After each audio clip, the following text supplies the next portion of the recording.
Isaotra ny Jehovah lalandava ho eo ambavako mandrakariva ny fiderana azy. Jehovah no reharehan'ny fanahiko ary izany ny mpandefitra ka ho faly. Miarah mankalaza ny Jehovah amiko ary aoka hiara manandratra ny anarany isika.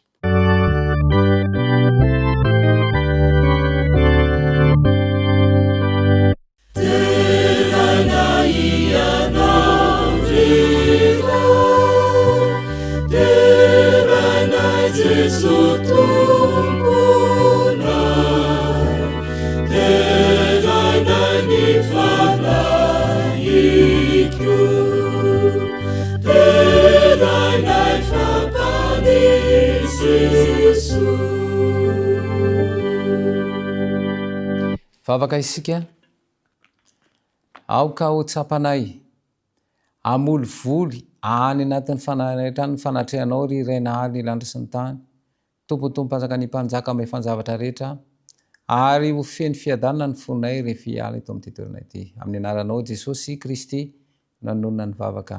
Amen.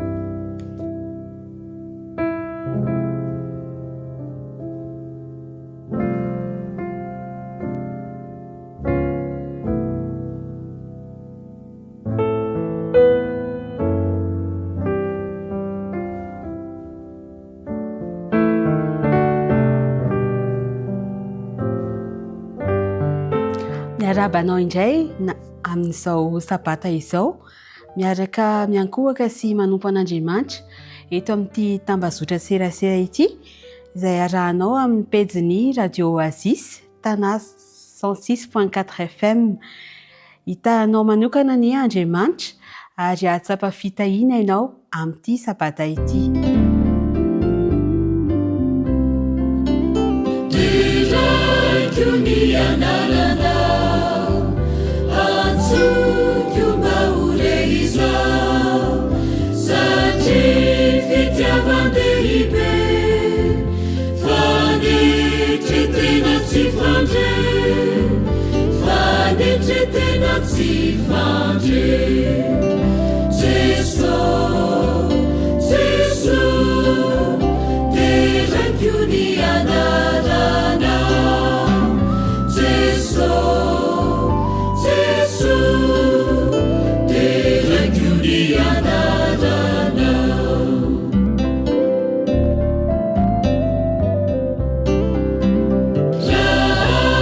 Vini marainaku, tiadino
sy tafiotrako de tsisy atahorako satria efa voalanjanao ary baiko ny tananao ary baiko ny tananao Jesu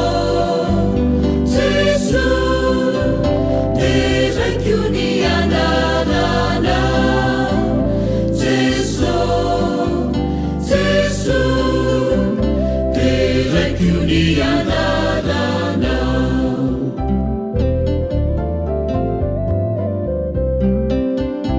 ambara-piavinao indray ho tonga sy andray anao ataonay ny sitrakao de raina ny anaranao de raina ny anaranao Jesu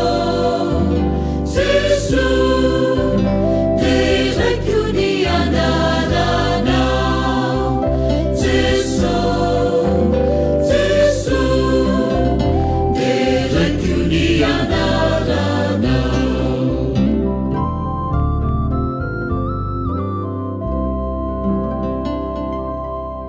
fanohizana izany fotoana zany dia manasa anao andray ny tenin'Andriamanitra ka hiara-maka izany isika teo vakintsika ny teny izay voalaza ao amin'ny Petera voalohany 5 ny 7 ary apetraho aminy ny fanahinareo rehetra fa izy no miay anareo ho tahinany ny teny amin'ny anaran'i Jesosy. Manasa anao indray hivavaka hiaraka amiko.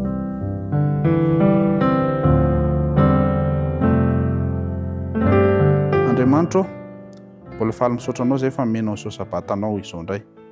Nomenao hery sy tanjaka izay ka tafavory eto amin'ity tambazotra serasera ity ka hiderany anaranao indray mandritra n'izao sabaty izao. Mamelanao ny elokay Tompo izay zavatra nataonay nefa tsy mifanaraka tamin'ny sitraponao.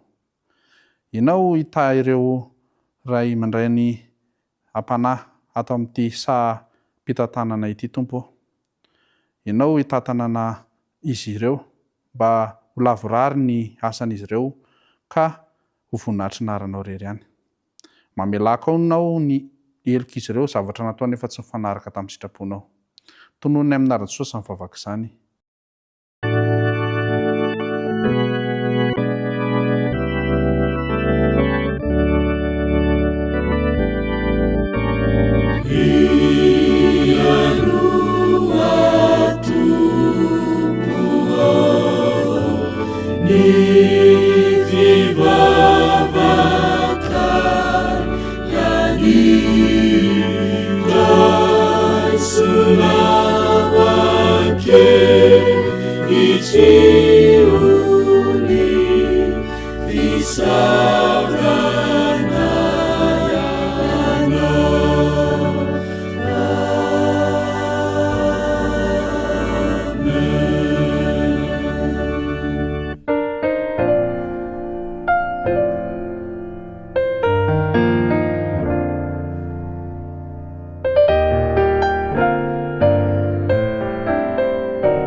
Tena fotoana manokana ary zava-dehibe tokoa izany hoe maneho ny fahafahapony, maneho an'izany fangasitrahana izany amin'Andriamanitra amin'ny alalan'izay fanomezana izay. Fantatsika fa tsinotsinona akory ny fanomezana izay ataontsika fa kely. Bitika ihany izany manoloana ny fitahian'Andriamanitra kanefa dia raha ataontsika amin'ny fo izany, eken'Andriamanitra ary raisiny ampitiavana ihany koa. Andehantsika hiaraka hijery ny tenin'Andriamanitra mba ahafahantsika manatanteraka an'izany fanatitra sy ampafolony ho an'i Jehovah izany. Ao amin'ny Timoty voalohany 2:9 dia ny 7:12 sy ny 8:10. Io no andiny fototra izay hodinitsika ho amin'ity anio ity. Izao no ambarany teny hoe anaro ny mpanan-karena amin'izao fiainana ankehitriny izao mba tsy hiavonavona na tokony harena miovaova. Fa Andriamanitra velona izay manome malalaka antsika ny zavatra rehetra hifalitsika. aoka izy anao soa mba anakarena amin'ny asa tsara azoto manome sy miantra. Indray andro dia nisy pastora anankiray ny vahiny, nasaina ny vahiny moa zany tao amina trano lehibe to miendrika irony tranona mpanjaka irony. Rehefa avy nisakafo izy ireo dia noentin'ilay tompontrano nivoaka ny trano mba hijery ny manodidina, dia izao ny zavatra nisy sy nitranga. Raha nijerina nolona ny varavarana izy ireo dia nanondro ilay tompontrano manao hoe hitanao ireo omby marobe andian'ireo, ay daholo ireo. Dia nitodika ny ankavia indray to tanimbary maro izay to efa akaiky ho tazana sy ho jinjaina ny vary eo aminy amina hektara maro. Dia hoy indray ilay tompony hoe hitanao avokoa ireo tanimbary ireo pastera, ay daholo ireo. Dia nitodika ny ankavanana indray izy ireo to nahita toerana feno ala mahafinaritra mijoalajoala. Inona indray hoy ianao ny tenin'ilay lehilahy? Zay indrindra, ay ireo. Dia noho ny farany somary nangina kely ity tompontrano ity. Niandry ho dokadokafan'ilay pastera, niandry mba ilazan'ilay pastera ny soa izay niatsaran'ireo zavatra ananany. Fa tsy niteny segondra vitsy ilay pastera ary dia nanankina ny tanany teo amin'ny sorok'ilay lehilahy dia hoy izy hoe sady nanondro ny lanitra izy ary niary mba toy ny ahoana nanao any. Dia nangididi ny lohan'ilay lehilahy dia hoy izy hoe tena inony tsy mba tao an-tsaiko. Zavatra maro tahaka an'izany no manoloana antsika eo anatrehan'ny arena. Ny vaky teny fototra izay nojerentsika teo dia mampitodika antsika amin'ilay fototry ny arena, amin'ilay tena tompon'izao tontolo izao. Nosoratan'i Paoly izy io mba hampitandrina ny tsirairay avy ny amin'ny loza mety ho ateraky ny arena.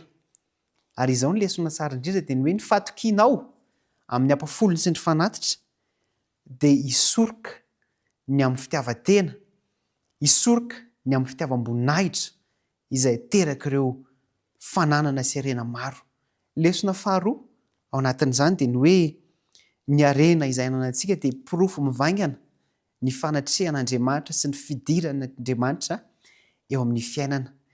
Koa dia aoka mba hoentina nomezam-boninahitra an'Andriamanitra, aoka ho faly ianao soa, aoka hiantra ny malahelo fa tsy hirehare noho izany arena omen'Andriamanitra izany.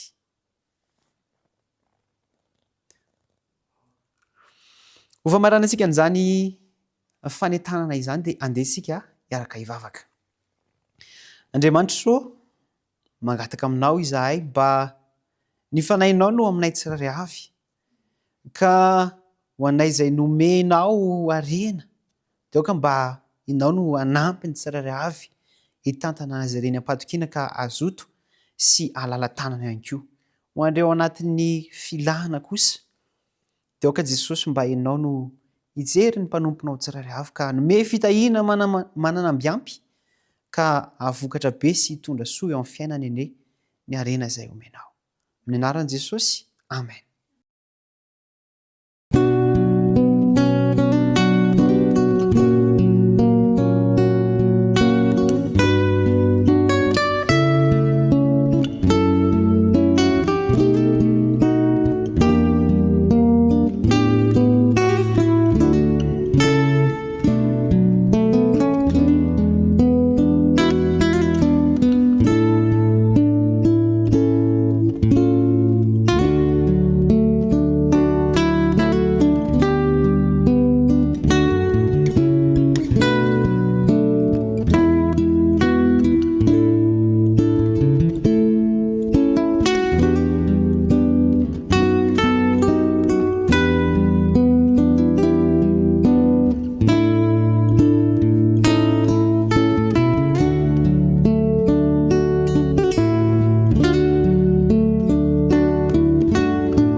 Isaoran'Andriamanitra fa mbola manana tombontsoa isika indrindra ho an'ny ankizy rehetra andre hafatra manokana amin'ny alalan'ny tantara natokana ho ansika. Dia andray lesona avy amin'ny alalan'izany ihany koa aiza daholo ny ankizy rehetra. Eny ary andeha hiaino tantara iray isika mitondra ny lohateny hoe ilay famerim-bola roanjato ariary. Ahoana tsara hoe ilay famerim-bola roanjato ariary. Eny ary ankizy, i Bema dia tovolahy kely 7 taona eo ohatra antsika ihany mbola ankizy izy mazava ho azy. Ny rahany eny izy andeha hividy savony eny amin'ny toerana fivarotana savony eny amin'ireny enta-madinika ireny na épicerie hozy izy tsika. Nomen'ny vola 10 ariary izy rakizy tamin'izay hoe mba hividanana savony amin'ilay 700 ariary. Zany hoe tokony mbola hisy famerim-bola ohatrinona zany? 200 ariary zany miverina avany zany rakizy. Dia lasy Bema niaraka tamin'ilay vola 10 ariary. Nandeha tena alohan'ny tranony izy satria tsy lavitra ny tranony mantsy ny misy ilay toeram-pivarotana. Teo an'ny mamany Andry izy no nividy ilay savony. Dia maromaro ny olona teo amin'ny fivarotany mamany Andry. Tena be dia be, maromaro. Izy moa fohy kely satria mbola ankizy. Dia niandry teo aloha izy. Dia avy eo niantsy ihany izy hoe mamany Andry mba hanaovy savony hono zahay amin'ilay 700 ariary. Dia natolony ny vola tamin'izay rakizy. Dia rehefa natolo ilay vola dia hanome mamany Andry iny izy. Nomeny savony tamin'ilay ohatrinona moa? Tamin'ilay 700 ariary zany ilay savony. Dia faly ery izy satria azony ilay entana. Fa naharay famerim-bola izy dia famerim-bola azony tsy 200 ariary anankiray fa anankiroa rakizy. Zany hoe mihoatra zany ilay inona? Ilay famerim-bola. Dia teo izy rakizy no nianahana teo. Nianahana teo izy, somary variana teo. Nisy fihetsika, nisy teny anankiroa tao anatin'ny lohany tao mibitsika anazy manokana rakizy hoe voalohany aloha hoe i Bema andana tonga dia mandeha ianao andana hividiany mofo atsambadika any ny vola mihoatra iny fa aza mijanona eo andana tonga dia mitsoaka ary tsy ampafiry ny vola azon'ny mamany Andry eto anie iny 200 iny fa andana ianao tonga dia mandeha. Izy ravarim-bariana. Nefa tetsakilany koa rakizy dia nisy feo anankiray malefaka mibitsika azy hoe i Bema andana ianao teneny mamany Andry hoe nihoatra amin'ny famerim-bola. Nga tsy tadidinao ny hafatra tao amin'ny soratra masina zavatra nianaranao tamin'ny sekoly sabata. Andana avereno iny vola iny. Dia gaga rakizy mamany Andry satria nahoana? Nahita ny Bema somary nianahana teo alohan'ny tsena teo. Bema hozy izy mamany Andry fa manino ianao mbola mijanona eo? Misy adinonao nga? Tsika, tsisy adino fa lolo za. Mamany Andry nihoatra 200 ny volanao hozy izy famerim-bola nomenao anahy. Fa tena mifona mamany Andry satria tokony meko anao eo no eo ity famerim-bola ity fa saika nandeha nividanako mofo tarihany izy ity. Tena mifona fa tsy nahatoky. Dia nitsika rakizy mamany Andry ary niteny taminy tamin'izay fotoan'izay hoe tsy maninona re hitako tokoa amin'izao fotoan'izao fa zaza endry ianao ry Bema. Hitako foana anie ianao isaka sabotsy miantso an'ny Andry eto andeha hamonjy an'izany sekoly sabata izany fa tsy avelako mihitsy i Andry. Ankehitriny hozy izy dia tsapako fa zaza endry ianao ary tsy lanilany fotsiny fotoana any amin'izany sekoly sabata izany ka ankehitriny dia alefako miaraka aminao Andry satria zaza endry tokoa ianao. Tena faly be rakizy i Bema tamin'izay fotoan'izay ary nisaotra an'Andriamanitra satria raha tsy nahaveriny zany ilay vola famerim-bola mihoatra zany dia nanino izy? Tsy nahataona namana, tsy nahatarika ny Andry hiaraka hivavaka aminy. Izay rakizy ilay tantara kely. Inona fa andraisantsika lesona zany rakizy dia amin'ny fiainana andavanandro matetika tratra n'izany foana ny ankizy. Tratra ny adi-panahy toy izany foana ianareo misy fiaka-panahy kely madinidinika amin'ny fiainana andavanandro fa tsy ilaozan'izany ny fiainana rakizy fa Ny zavatra tokony ataony ankizy tsirairay avy dia manenina mivavaka amin'Andriamanitra mba handresena izany adi-panahy izay hatrehantsika izany rakizy. Dia mankahery ny ankizy tsirairay avy ninona zavatra miseho dia mangataka amin'Andriamanitra mandraka hariva mba hiara-dalana aminao Andriamanitra. Hafatra anankiray izay fa ny hafatra faharoa dia izao. Ny fiainanao rakizy dia toy ny baiboly mivelatra vakian'ny olona. Misy manara-maso io fahazotoanao makany am-piangonana io dia mitandrema tsara fa mitsapanao ny manodidina anao, na ianao mitaona olona na ianao manakana olona ho any am-piangonana. Ka dia mankahery ny ankizy tsirairay avy mba hataona olona ho any am-piangonana amin'ny alalan'ny fitondran-tenantsika isan'andro. Ny farany dia vakiantsika amin'ny ohabolana 2:17. Ohabolana 2:17 manao hoe ny vokatry ny fahamarinana dia toy ny hazonaina ary ny endry no mahataona olona. Amen. Iarivavaka isika. Andriamanitra, misaotra anao izay satria nomenao izany hafatra tamin'ny alalan'ny tantarany bema izany. Mangataka aminao izay mba ianao mihitsy no hiara-dalana amin'ny ankizy tsirairay avy amin'ny fiainana andavanandro ary mba tsy hivavaka ihany koa ny ankizy mba handresen'ny ratsy rehetra izay miaodioady eo anoloany. Amin'ny anaran'i Jesosy. Amen.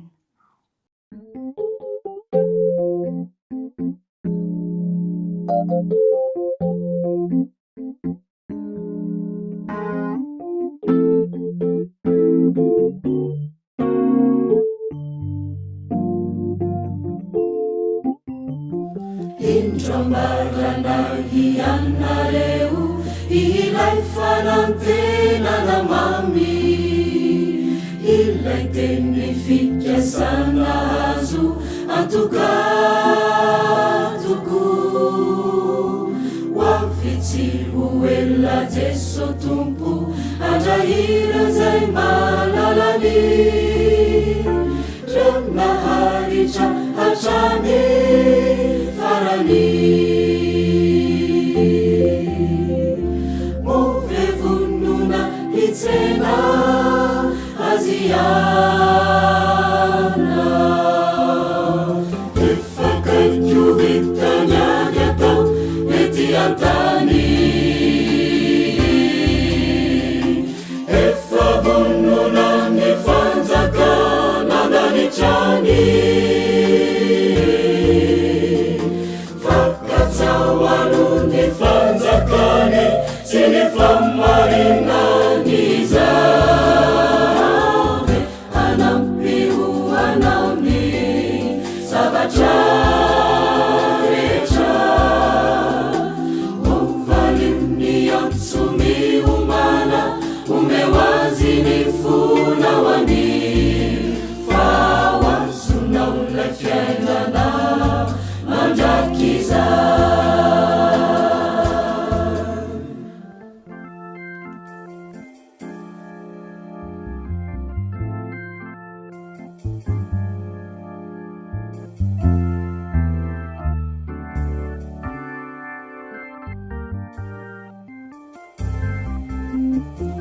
Efananambarako Jesosy tahalohany niankarany fa handeha amboatra fitoera na hoanare arira handeha amboatra toera voninahitra ny andanitra handray aminare hoany amikio sa hitoerako hitoera nareko efakaiky vitany any atao ety antany efa vonona ny fanjakana nanitrany fakatsaoano ny fanjakany sy ny famarinany zany anampio anaony zavatra rehetra ovalimny antsomy oma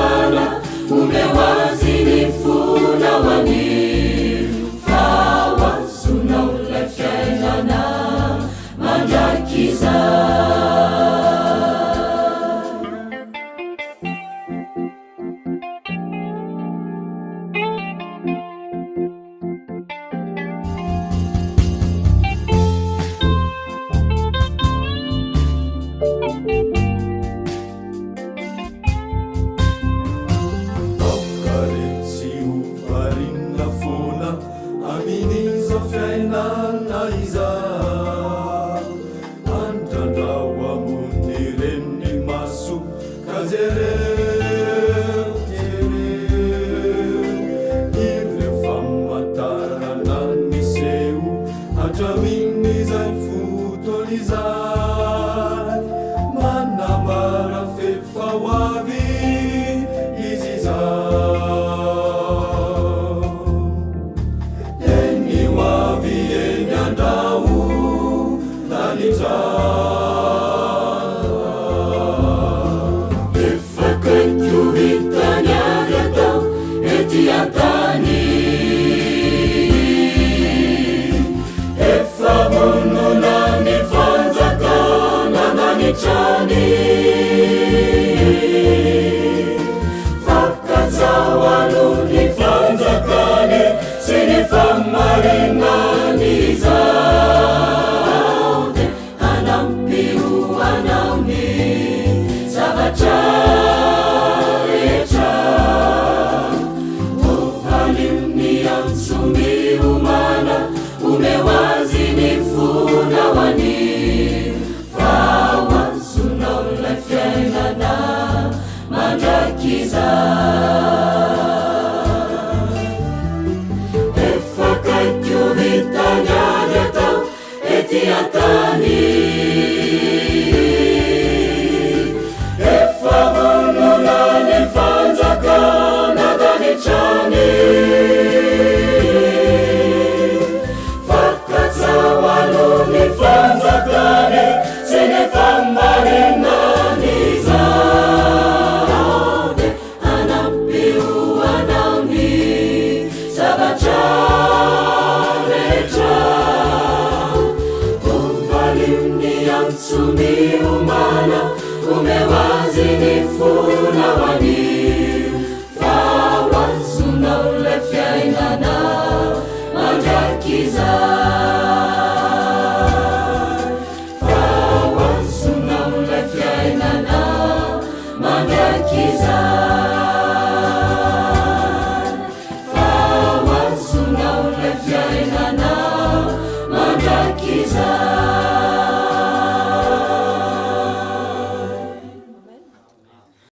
amin'ity anio ity dia manana afatra manokana ho anao ny tompo manoloana anireo toejavatra atrehan'ny olombelona maneran-tany izay mahavaka ny sainy ny amin'ireo trangam-piarahamonina ireo toejavatra maneran-tany anisan'izany ireo ady izay tsy mety mefarana ireo krizy ara-tsosialy ny krizy ara-politika ary indrindraindrindra moa ny tsy fahasalamana izay tsy ahitam-bahaolana dia valalanina ny sainy rehetra ary toa very fanantenana ary tsy manana antoka ny amin'ny hoavy manome toko anao anefa Jesosy raha mino sy mahatoky ny ambaran'ny teny ianao izay hitantsika ao amin'ny Petera voalohany toko 5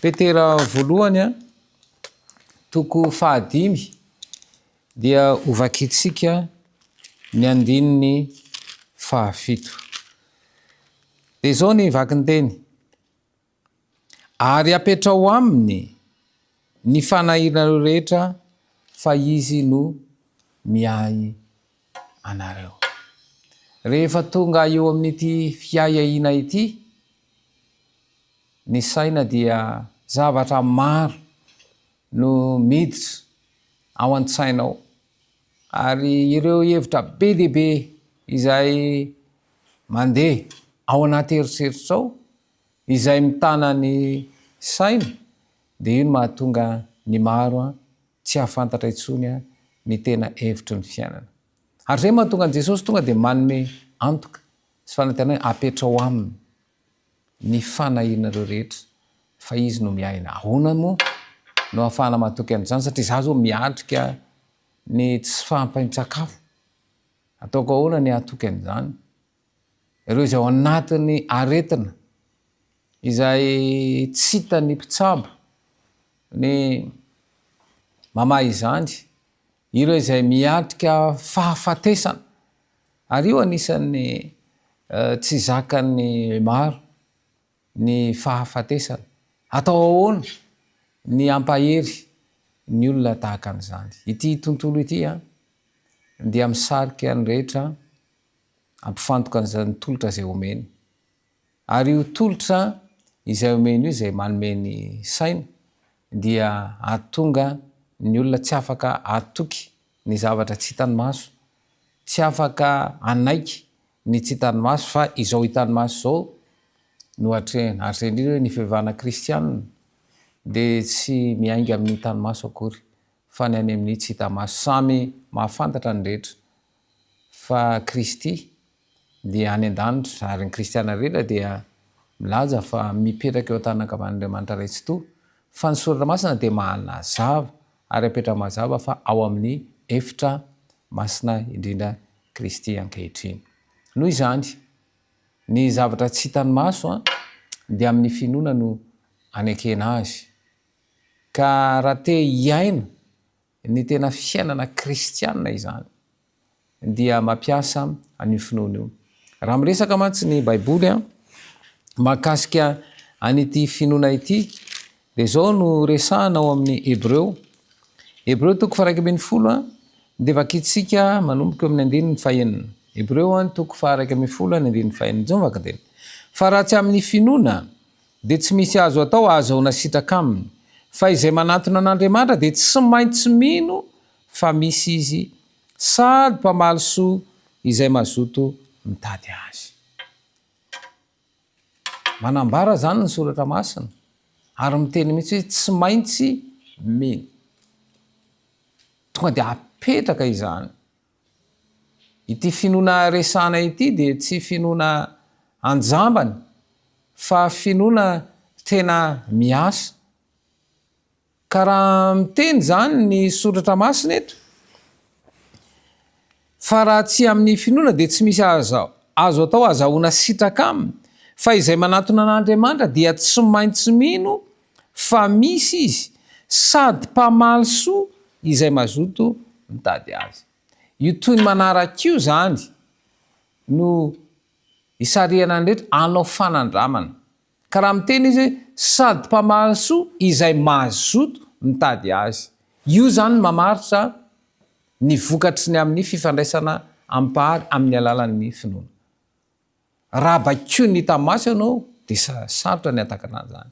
Fa raha miaina an'ilay tsy hitany maso dia ho hitanao fa ahita vahaola ianao. Dia nge andray ohatra anankiray fotsiny tsika. Raha nytanina ny olona anankiray hoe misy ati-doha ve ianao dia sahiran-tsaina izy hamaly an'izany. Fa ny vokatry ny fiasan'ny ati-doha kosa io iainanao io, miteny ianao, miresaka ianao, miainga avy amin'ny baiko avy any amin'ny ati-doha anie zany. Ary eo zany ny amin'ny tany ity tontolo ity, ny mpanjaka an'izao famazinana izao, ahatonga ny olona tsy ahatoky ary tsy hanana fanantenana. Fa raha izao fiainana izao tsisy afaka ilaza fa hiatsara. Tsisy afaka ilaza fa hanana fiadanana. Fa miaratsy izao fiainana izao. Ary ny vaovao enitsika ambarandreo manam-pahaizana dia tsy mahita ny vahaolany amin'ny fahampotehan'ity tontolo iainana ity. Ary izay mahatonga an'i Jesosy manome antoka anao. Ilay fiainana ao amin'ny Kristy ary Kristy dia hanome anao an'izay fiainana izay. Fanomeny anao voalohany indrindra dia ny fahazavan-tsaina. Andenge vakitsika ny any amin'ny Jaona. Filazantsara nosoratan'i Jaona. Jaona toko voalohany dia vakitsika ny 9:5. Dia zao ny vaky ny teny. Tao ny tena mazava izay mahazava ny olona rehetra tonga amin'izao tontolo izao. Ity mazava resahany ity zany dia tsy ilay hazavana hitantsika fa fahazavan-tsaina ilay resahana. Ity tontolo ity zany dia miezaka manajamba ny masom-panahintsika amin'ny tolotra izay omeny. Izao anie no ambaran'ny Jaona voalohany toko 2:5. Dia izao no fitaka ataonyity tontolo ity jaona voalohany a toko faharoa de ny fanambolo fa ny zavatra rehetra eo am'izao tontolo zao de ny filan'ny nofo sy ny filan'ny maso ary ny reka momb'izao fiainan'izao de tsy avy amin'ny ray fa avy am'izao tontolo zao ihany zay zany nomeny tontolo ny sakafo mampilendalenda ny zavatra mafinatra ary lay hoe reka momby zao fiainan'izao de zay rezeverina hoe trano tsara tare fiara tsara tare finday tsara tare izay samy tsisy manaiky intsony ny tsy azo ny tsara tare ary eo indrindra le ifehezany tontolo amin'ny tolotra zay omeny amin'ny filana io ary lasa mikorontana ny fisainana rehefa tsy mahazo an'ireny verina ho tsara atolotry ny fiainana ireny ary zay mampitonga ny olona lasa sahiran-tsaina de lasa matsiaro mijaly izy amin'ny ankapobeny ene raha tsy misy zavatra mitranga amin'ny olona anankiray de tsy mandre fanaintainana izy fa rehefa misy zavatra mikorontana ao amin'ny taovao de manomboka mandre fanaintainana izy ary zay izy vao miteny hoe marary ny tsy fahatsapana fanaintainana de efa ara-boajanahary ao anaty fa rehefa tsy mirindra araky ny tokony ho izy ny firindrana ao anaty ara-boajanahary dia izay no miteraka aretina ka raha voafe zany zay de zao na inona toe zavatra miseho de afaka hiatrika amin'ny toe zavatra nena ary zay mahatonga hoe tsy avy amin'ny olombelona zany tsy avy amintsika izany fa ilay pahary izay nahary izao rehetra zao izay nanomeny fahasoavana avy amin'ny alana zay zanalahy tongana Jesosy Kristy dia tonga ny olombelona afaka hiatrika ny toe zavatra eto amin'ity fiainana ity raha toka miatrika ao amin'ilay tsy hita maso izy faraky nambaka hoe voafetra ny tany maso voafetra ny fahalalàn'olombelona fa ilay firaisanao manokana ampahary ao amin'ny saina dia tonga anao afaka hivelatra amin'ny lafin-javatra rehetra afaka hiotra ny zavatra hita maso ka tonga anao tsy hitaraina atonga anao tsy menimena fa manana toky ny amin'ilay finoana izay ananana ka raha hiverenantsika io finoana io ao amin'ny Hebreo toko fa 1:10 de vakitsika amin'izay ny andininy voalohany dia afaka milaza tsara ary afaka miaina amin'ny toe-javatra misy isika amin'izao fotoan'izao zao nambarana Hebreo toko 1:10 ary ny finoana ny fahatokiana amin'ny zavatra antenaina fanehoana ny zavatra tsy hita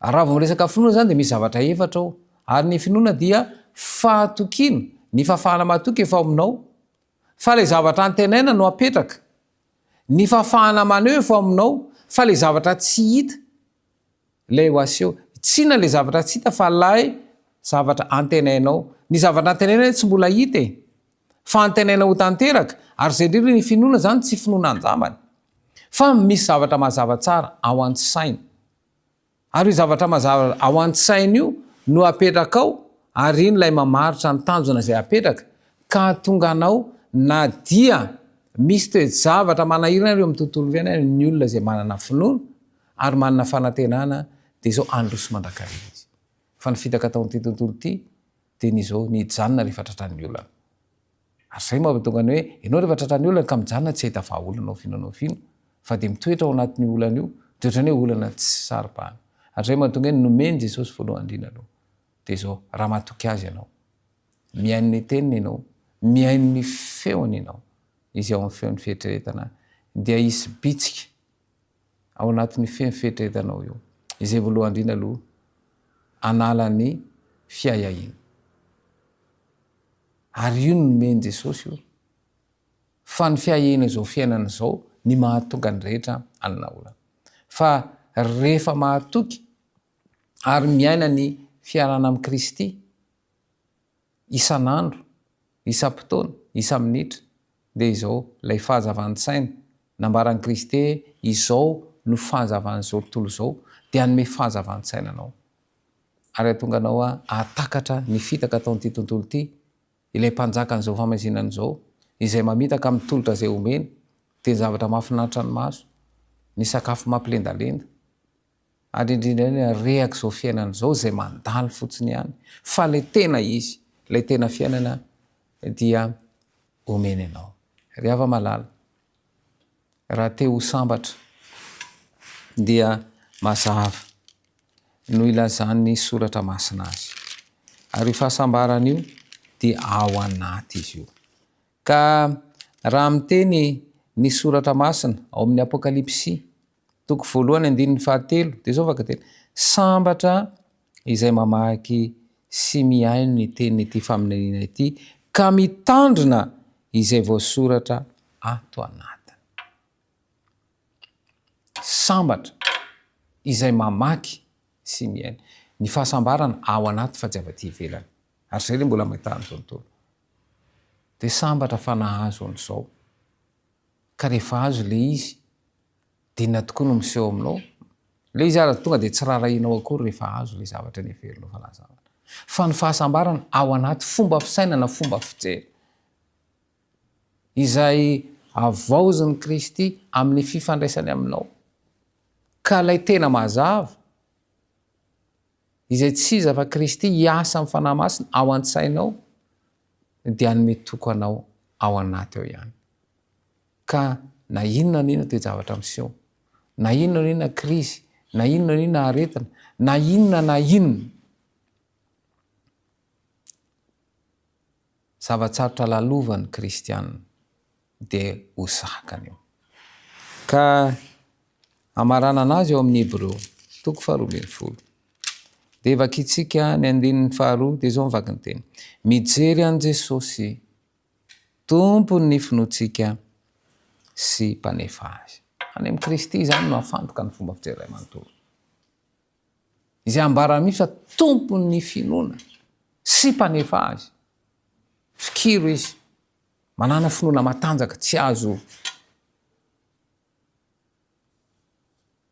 avilivily tsy azo engelena fa ity tontolo ity mantsy mamitaka tsara izy dia mitodiketsana eo hoe tsara indray dia mitodiketsana eo dia ry indray ny tsara ngainao ahitininina eo tsy mahazo ininina koa nge ny olona manao an'izany fa rehefa misy zavatra anankiray mazava tsara ao an-tsainao fikiro zay mandeha ihany mirysoa aza merikelika fa manelingelina ny filan'ity tontolo ity ary mamitaka fa ny fikirinao amin'i Jesosy irery ihany ny fanananao fahazavan-tsaina izay omeny amin'ny alalan'ny teniny satria finoana ihany koa mantsy araka ny ambaran'ny Romanina toko 10 Romanina toko 10 dia ho vakitsika ny 7:7 dia zao vaky ny teny koa ny finoana dia avy amin'ny toroteny ary ny toroteny kosa avy amin'ny tenin'i Kristy inona ny zavatra enonao inona ny sarymetsika jerenao inona ireo karazana hira na gadokira inona ny zavatra jerenao amin'io finday io fa raha to ka zavatra mifantoka amin'ny Kristy dia tsisy olona anana olona fa voelingelina amin'ireo tolotra omeny tontolo ireo misainany maro voagejany ireny misainany maro dia ohatrany hoe tsy mahita vahaolana izy mijery an'i Jesosy tompony finoana sy mpanefa azy miantso anao Jesosy mba handinika ny soratra masina mba hoe sambatra izay mamaky sy miaino mandany fotoana mamaky ny soratra masina fa aza fitahanyity tontolo ity mandany fotoana amin'ny zavatra tsy mahasoa mandany fotoana mandinika ny soratra masina fa anana fahazavan-tsaina ianao ary ampitombo ny finoana ao anatinao ary ahafahanao matratra ny tanjona izay apetraka ao dia hitanao fa anana fiadanina ianao satria lay tena fiainana lay tolotra tena izy tsy mamitaka nomeny Jesosy ianao ny tompo any ampitoetra ny tena ny anatinao ary ampivelatra anao sy ampahomby anao eo amin'ireo fiainana manokana izay iananao amen manasanao hanondrika ny lohanao fa hivavaka isika raha nahy izay any an-danitro ianao lay raina ny lanitra sy ny tany. Tompony tompo mpanjaka ny mpanjaka mefa ny zavatra rehetra, atolotra eo anao rery ihany ny dera, ny laza ary ny voninahitra mandrakizay. Isaoranay ianao satria mbola mameteny indray. Izay amelombelona ny fanahinay ao anatiny toe-javatra sarotra izay atrehana ankehitriny. Betsaka ireo toe-javatra amin'ny famaofao izay mameno ny fisaina ka mahatonga ny tsy hananantoko fa nyteny kosa ianao. Fa raha mino izahay ary mametraka amin'ny fiainana eo aminao dia azo fahazavantsaina. Ampio izay Jesosy mba hijery ianao tokoa satria ianao ilay tompony finoana sy mpanefa azy. Ampio izay anana tanjatsaina, anana tanjam-pinoana. Ka na inona ny toe-javatra miseho eo amin'ny fiainana dia tsy angozozo ny finoana ianao. Ary androso mandrakarivo izay eo amin'ny firaisana aminao ary indrindra eo amin'ny fanomponanao. Dia ataovy matsapa ny fiadanana avy aminao ny tsirairay avy tononona sy angatana amin'ny anaranao Jesosy Kristy nivavaka. Amen.